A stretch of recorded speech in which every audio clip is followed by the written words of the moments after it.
Okay, so a big part of what happens here is keeping things clean, especially being out in the jungle. There's a few tools you're gonna need. One is a mop. This might not look like a mop you're familiar with, but we use old towels and they're connected under this little piece of wire.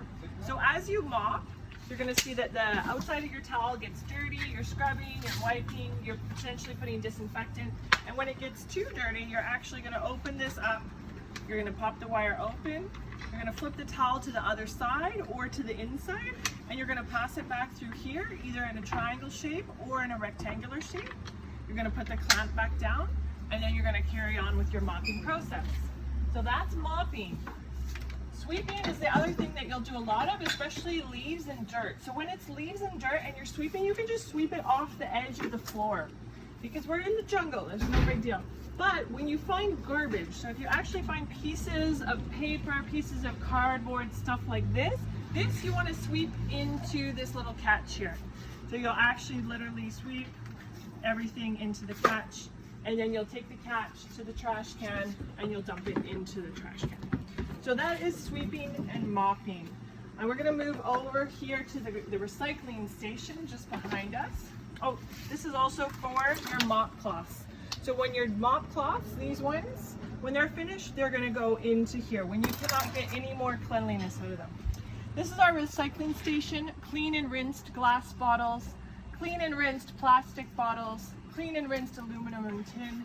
This is for garbage that is not recyclable, and this is for dry cardboard. If it has too much food on it and it's too moist and mushy, it's gotta go in the trash. These are our compost buckets that we take out into nature.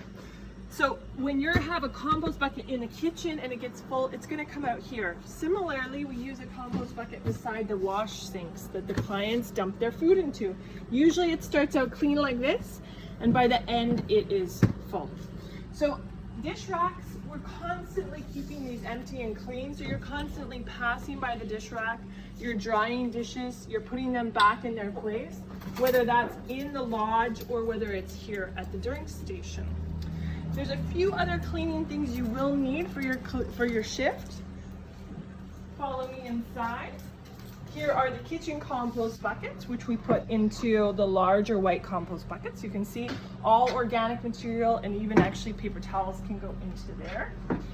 Now, disinfectant is one of the most important things that we do use. There's always a small spray bottle or a small bottle that's usually labeled with disinfectant.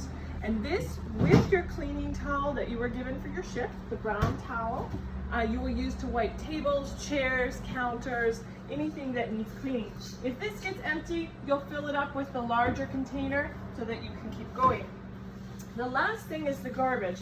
So depending on how full the garbage is, we always leave it in place until it's at its maximum. So once it hits here and it's overflowing, we have to take the garbage out, put it into the recycling center where the larger trash garbage bag is, and then we get a fresh garbage bag from the cupboard. We unroll it, place it into the garbage can, and then use it from there. So that's keeping your space and area clean. Cleaning the general space is something that you do early on in your shift, and then maintaining the compost, the garbage, the recycling is something and keeping the dish rack empty is something you do throughout the time of your shift. But you'll always be cleaning.